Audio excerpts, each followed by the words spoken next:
Hi hello welcome to Kiran TV news. Konidela Sushmita మనందరికీ తెలుసు, megastar Chiranjeevi గారి అమ్మాయి.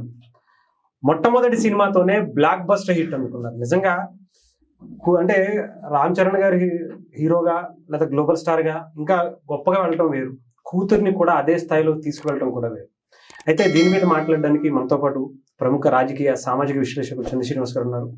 ఆయనతో మాట్లాడదాం. సార్ నమస్తే. నమస్కారం. సార్, రామ్ చరణ్ గారిని గ్లోబల్ స్టార్ చేశారు, కూతుర్ని కూడా ఒక సక్సెస్ఫుల్ ప్రొడ్యూసర్ గా లాంచ్ చేశారు. ఫస్ట్ సినిమాతోనే ఇండస్ట్రీ హిట్ చెప్పాలంటే ఇంకా అంతకు మించి రికార్డ్స్ కూడా ఉన్నాయి. ఎలా చూస్తారు సార్ సుష్మిత గారు? డెఫినెట్ గా, ముఖ్యంగా కిరణ్ టీవీ సాక్షిగా కొణిదెల సుష్మిత గారికి శుభాకాంక్షలు తెలియజేయాల్సింది. ఎందుకంటే సినిమా ప్రారంభోత్సవప్పుడే ఆయన ఒక మాట చెప్పాడమ్మా, నీ ఇంటి పేరు ఏంటి అని అడిగాడు. కొణిదెల సుష్మిత, ఆ పేరు చెడగొట్టకూడదమ్మా, పేరు నిలబెట్టాలన్నాడు. నిజంగా అమ్మాయికి ఒక కత్తిమీద స్వామి లాంటిదే. ఇద్దరు అగ్ర హీరోలను పెట్టి ఇప్పుడున్న దీంట్లో అంత బడ్జెట్తో సినిమా తీయటం అంటే ఉన్న డబ్బులు తన సేవింగ్స్ అన్ని కూడా కలిసి పెట్టడమే. ఒకవైపు ఆమె గోల్డ్ బాక్స్ ఎంటర్టైన్మెంట్ ద్వారా వెబ్ సిరీస్లో సక్సెస్ అయ్యారు. ఒక మహిళ ఇండస్ట్రీలో నిలదొక్కోవాలంటే మనకు తెలిసిన అంశమే, ఎన్నో ఒడిదుడుకులు ఉంటాయి. ఒకప్పుడు విజయ నిర్మల గారిని చూసాం, గిన్నిస్ బుక్ రికార్డు సాధించింది. ఆ తర్వాత అంత స్థాయిలో తీసే నిర్మాతలు కనుమరుగైపోయారు. ఇప్పుడు మీరు అన్నట్టు ఫస్ట్ పిక్చరే వాళ్ళ నాన్నగారిది. నాన్న అనేది ఒక పేరు, ఒక సినిమాకి సరిపోద్ది, కానీ ఆమె కష్టపడిన తీరు, కథలు ఎన్నుకున్న తీరు, దాంతోపాటు సాహుకారు పడితో కలిపి నిర్మాతగా రావటం, ఆమె పెట్టిన దానికి ఇప్పుడు డబల్ త్రిబుల్ వచ్చేస్తున్నప్పుడు ఒక ఛాలెంజింగ్. ఆ ఛాలెంజ్ని స్వీకరించడం అనేది ఆమె గొప్పతనానికి మన నిదర్శనం. ఒక యంగ్ ఎంటర్ప్రినర్గా ఒక తండ్రిని చూసి సినిమాలో ఒక కాస్ట్యూమ్ డిజైనర్ కానించి అమ్మాయి ఎదిగిన తీరు, తన తండ్రిని నెక్స్ట్ లెవెల్ ఆ కాస్ట్యూమ్స్, ఇప్పుడు డ్రెస్సులు అంతా పేరు వచ్చిందంటే ఆమె కాస్ట్యూమ్స్, తండ్రిని చిన్నపిల్లలాగా ఆమె చూసుకుంటాం కావచ్చు. అదేవిధంగా మనం ప్రీ రిలీజ్ ఈవెంట్లో కూడా చూసాం, అమ్మాయికి సినిమాలు ఇప్పుడు చేయాల్సిన అవసరం కూడా లేదు, కానీ కష్టపడిన ఏదైనా దగ్గరని లింగనం చేసుకొని కూతురుగా చాలా గర్వపడుతున్నా, ఈ సినిమా హిట్ కావాలని కోరుకున్న, డబ్బులు బాగా రావాలని ఆయన అన్నాడు. అదే సమయంలో ఇప్పుడు మీరు అన్నట్టు ఈ రోజుకి ఫస్ట్ వీక్ అయిపోయింది, 292 కోట్ల కలెక్షన్ అంటే 300 కోట్లు. రీజనల్ తెలుగు సినిమాస్లో ఫస్ట్ టైం ఇది ఆల్ సెంటర్స్లో బ్రేక్ ఈవెన్ అయిపోయింది. మరి చిరంజీవి గారు నన్ను తక్కువగా అంచనా వేసి మాట్లాడారుగా, చిరంజీవి గారు పని అయిపోయిందని. ఇప్పుడు ఏం చెప్తారు వాళ్ళు?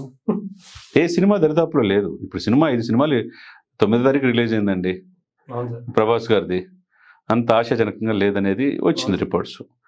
ఈయన సినిమా ఫస్ట్ ప్లేస్లో ఉంది. ఇప్పుడు ఇండస్ట్రీ హిట్ బ్లాక్ బస్టర్ కొట్టేసి కనుచూపు మీద ఎవరు లేరు. ఫస్ట్ టు 4th వరకు ఈయన ఉంది. యాక్చువల్గా తర్వాత నుంచే అదే నెక్స్ట్ సినిమా ఏంటంటే అనగనగా ఒక రోజుని నవీన్ పోలిశెట్టి కావచ్చు, తర్వాత ఇది శర్వానంద్ సినిమా బాగుంది, ఆ తర్వాత భక్త మహర్షులకు, తర్వాత రాజసాబ్. ఏదేమైనా కానీ సంక్రాంతి చాలా రోజుల తర్వాత మంచి సినిమాలు వచ్చినాయి. ఈ మంచి సినిమాలు అన్నింటిలో కూడా అంటే చిరంజీవి గారిని ఆదర్శం తీసుకోవాలని చెప్పే ఇదైతే ఉందో, చాలా ఒక రకంగా తండ్రికి మించిన తనయుడిగా గ్లోబల్ స్టార్గా రామ్ చరణ్ గారు ఎదిగారు, ఆస్కర్ రేంజ్కి ఎదిగాడు. సెటిల్ పెర్ఫార్మెన్స్లో చిరంజీవి గారి తర్వాత రామ్ చరణ్ అనేది అర్థమైపోయింది. అతని తండ్రిలో కష్టం తెలుసుకున్నాడు, బాబాయిలో ఎట్లా మార్షల్ ఆర్ట్స్ నేర్చుకోవాలి, ఎట్లా ఇండస్ట్రీలో నిలదొక్కోవాలనేది కూడా పోరాట పటం ఎలా కూడా నేర్చుకున్నాడు. తనకు అంత అవకాశం ఉంది చిన్నప్పటి నుంచి అతన్ని చూసిన తీరు. కాబట్టి ఇప్పుడు ఏంటంటే ఆడపిల్ల ఈ ఇండస్ట్రీకి రావటం, ఫస్ట్ సినిమాతోనే హిట్ కొడతాం, ఆ హిట్ కూడా బ్లాక్ బస్టర్ హిట్ కొడతాం, చరిత్రలో నిలిచిపోయే విధంగా. ప్రతి కుటుంబంలోని ఎవరు నిర్మాత అంటే అమ్మ చిరంజీవి గారి కూతురంట, పెద్ద కూతురంట అని చెప్పి మనం సినిమాకి వెళ్ళి బయటకు వచ్చే సమయంలో అనుకున్నారు చాలా మంది, అమ్మాయి పెద్దమ్మాయి బాగా చేసింది, మంచి సినిమా తీసింది, నిర్మాతగా మంచి భవిష్యత్తు ఉందని అనుకుంటున్నారు. కాబట్టి ఆమెకు అదృష్టంగా మనం భావించాలి. రెండో సినిమా కూడా గుడ్ న్యూస్ ఏంటంటే, వాల్తేరు వేరే లాంటి వండర్ఫుల్ మూవీ తీసిన బాబీ కొల్లి రవీంద్రనాథ్, అతనుతో నెక్స్ట్ సినిమా చిరంజీవి గారు ఉండిపోతుంది. దానికి కూడా ప్రొడ్యూసరే సుష్మిత గారని తెలుస్తుంది. ఇది కూడా ఒక బంపర్ హిట్ కావాలని మనం కూడా మనస్ఫూర్తి కోరుకుందాం. ఎందుకంటే ఇండస్ట్రీకి ఇటువంటి యంగ్ ప్రొడ్యూసర్స్ రావాలి, లేడీస్ రావాలి ముఖ్యంగా, భయం అనేది లేకుండా. ఎందుకంటే తనకి నచ్చిన, నాన్నకి నచ్చిన ఇండస్ట్రీలో రావాలనేవి లేదు, ఇంకొక దాంట్లో బిజినెస్లోకి వెళ్ళొచ్చు. కానీ తన నాన్న చూసి పెరిగింది, ఎలా ఇండస్ట్రీలో మంచి నెంబర్ 1గా ఎదిగాడు చూసింది. తర్వాత తన బ్రదర్ను చూసి రామ్ చరణ్ చూసి ఎదిగింది. మొన్న ప్రీ రిలీజ్ ఈవెంట్ కూడా నాకు వెనకుండి అన్ని మా బ్రదరే అని చెప్పింది రామ్ చరణ్ గారి గురించి. ఇంకొక వైపు బాబాయిని చూసి అవును సార్. అది ఏ విధంగా చూసుకున్నా సక్సెస్ఫుల్ పర్సన్స్ ఆ ఫ్యామిలీస్ లో ఉన్నారు. అవును. ఏది హీరోల పరంగా కాదు, మరి నిర్మాత పరంగా సక్సెస్ అయింది ఈ అమ్మాయి, ఈ సుష్మిత గారిని, కొనిదెల సుష్మిత గారిని హృదయపూర్వకంగా మనం అభినందన చెప్పాలి. రేపు వాల్తేరు వీరయ్య బాబీ ఆ సినిమా కూడా ఘన విజయం సాధిస్తుందని ఆకాంక్షిద్దాం. ఇంకా మంచి మంచి వెబ్ సీరియల్స్ కావచ్చు, మంచి మంచి కుటుంబ కథ చిత్రాలు తీస్తే కనుక ఆమె విజయ నిర్మల తర్వాత ఆ విజయ నిర్మల గారి తర్వాత అంత పేరు ప్రతిష్టలు వయసు ఉంది కాబట్టి టైము ఉంది, అవును సార్. ఆ చరిష్మా ఉంది, వెనక బ్యాక్గ్రౌండ్ సపోర్ట్ ఉంది కాబట్టి ఎంత సపోర్ట్ ఉన్నా కానీ కొంతమందికి ఏంటంటే అదొక బాధ్యత కింద ఉండాలి సార్. అంటే చిరంజీవి గారి కొనిదెల అన్నప్పుడు కొంతమంది భయం కూడా తనలో కూడా చాలా సింపుల్ సిటీ దగ్గరగా ఉండి మనం చూసాం కాబట్టి ఎదిగే కొద్ది ఒదిగే లక్షణంలో ఉంది. నాన్నగారిని కంటికి రెప్పలాగా చూసుకోవాలి, నాన్న పక్కన ఉండే వాళ్ళు మంచి టీం ఉండాలి, నాన్న జాగ్రత్తగా కాపాడుకోవాలి.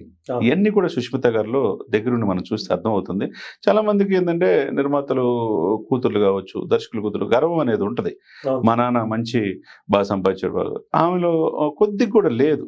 మనం ఎందుకంటే ప్రీ రిలీజ్ ఈవెంట్లు కావచ్చు, ప్రమోషన్ విషయంలో కావచ్చు, అన్ని తనే. నయనతార అంత ఇదిగా రాదు కదా, ప్రొడ్యూసర్సే అంతా తనే. మొత్తం అనిల్ రావుపూడితో కలిపి తిరుపతిలో బలిజప్పాలు వెళ్ళినప్పుడు మొత్తం ఊరంతా తరలొచ్చి బంతిపూలతో స్వాగతం పలికారు. మా అమ్మాయి వస్తుంది మా ఇంటికి, చిరంజీవి గారి కూతురు వస్తుందని. మరి అంత అభిమానం పొందడం అంటే మామూలు విషయం కాదు కదా, సినిమాని ప్రమోట్ చేసుకోవడం మామూలు విషయం కదా కాదు కదా. ఆ విధంగా మన లక్కీ డాక్టర్ గా మనం కొనిదెల సుష్మిత గారిని మనం చెప్పుకోవచ్చు. నిజంగా సార్, డెఫినెట్ గా. ఎందుకంటే ఇంత మ్యాసివ్ హిట్ జస్ట్ 7 రోజుల్లో ఇచ్చారంటే ఈవెన్ చిరంజీవి గారికి కాదు, సుష్మిత గారు కూడా డెఫినెట్ గా ఆమె చరిత్రలో నిలిచిపోద్ది. ఆమె చరిత్రలో ప్రతి ఒక్కరికి పుట్టుక మన మధ్య ఒకటి ఏమి సాధించామనేది ముఖ్యం. మనకంటూ హరీష్ గారు, మీకైనా మనకైనా ఒక పేజీ అంటూ మనకు ఉండాలి, మనం చదువుకోవటానికి. మనం ఆటోగ్రాఫ్లు తీసుకునే పరిస్థితి నుంచి ఇచ్చే స్థాయికి ఎదగమని చెప్పి చాలా మంది మేధావులు చెప్తుంటారు. కళల కలండి, ఆ కళ సార్థకత చేసుకోవడం ప్రయత్నం. నిజంగా ఇది డ్రీమ్ ప్రాజెక్ట్. 292 కోట్లు, 300 కోట్లు అంటే నెక్స్ట్ వీక్ అయిపోయేదానికి 500 కోట్లు. డెఫినెట్ గా ఆమె ఒక చరిత్రలో ఆమె నిలిచిపోతుంది. గోల్డ్ బాక్స్ గోల్డెన్ లేడీ అని చెప్పి మనం చెప్పవచ్చు. 500 కోట్లు కూడా సాధిస్తుంది. ఆ తర్వాత మరిన్ని సినిమాలు, మంచి సినిమాలు ఈ ఇండస్ట్రీకి అందిస్తుందని మనం మనస్ఫూర్తి కోరు. Thank you sir, thank you so much sir. ఏదేమైనా కానీ మొదటి వారంలోనే 292 కోట్లు కొట్టడం అంటే మాటలు కాదు. అది కూడా తీసిన మొదటి సినిమాతోనే గోల్డెన్ లేడీగా ఒక పేరు సాధించడం అంటే ఆషామాషి